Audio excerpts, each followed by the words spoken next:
The intro music that was on right before we took the stage was a rapper named KRS-One. You probably don't know KRS-One, I imagine. How many of y'all have heard of KRS-One?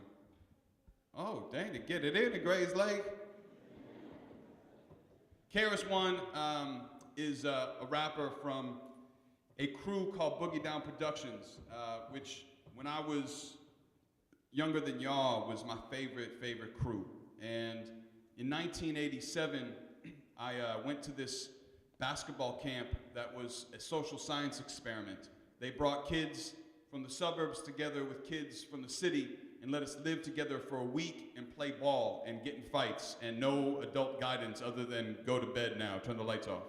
And that was crazy. Why would they do, how can they, I don't think that's legal anymore to just throw kids in a room and be like, good luck, I'll be back in a week. But we really liked it. And at that camp, there were kids from the city who had recorded college radio mix shows that had hip-hop music on it. And I'd heard hip-hop music, but I hadn't heard what it is they were bringing. And so at this camp, I had the opportunity to first hear KRS-One in 1987. And he had a song out called Why Is That? And on that song, I'm about to tell the story in a poem, but on that song, he told me that all of the Jewish patriarchs that I was learning about in my bar mitzvah were black. And I told my rabbi that. He was not feeling me. So this is a poem called Abraham Too Was Black, and it's in a section of this book which talks about the fractured relationship between blacks and Jews in this country, one of the results of becoming and assimilating into whiteness. The rabbi said, impossible, when I told him what KRS-One told me one night pressed against the face of Coriander's boombox. Abraham too was black. He said it matter-of-factly on the 6th song of an album called Ghetto Music, the Blueprint to Hip Hop.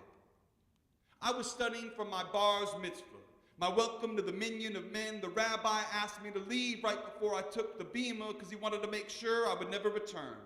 So I wandered, like KRS did Prospect Park, some middle passage between home and homeless. This is the man I've become. Some wanderer, some Moses, some cipher conductor trying to find a minyan, building new canons, new patterns and rhythms. Scott the Rock is as much a father as Abraham, but he too, the body Isaac, sacrificed for the god of rap. KRS walked the earth differently after Scott was murdered, swung intensely in the corner store of idols, a Pentateuch of Lerone Bennett, Howard Zinn, Hakeem Adabudi, Baraka, and H. Rap Brown, smashing and remixing, revising, midrashing the story to fit, to fact, to revision as was, as is this grand gesture to proclaim, to procure this truth.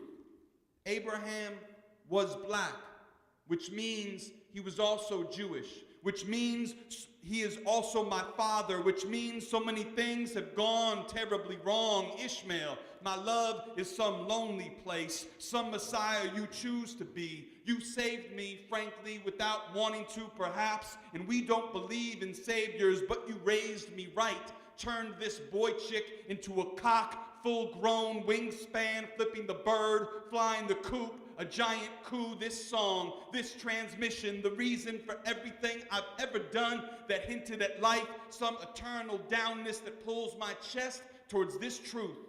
My fathers are and have always been too black.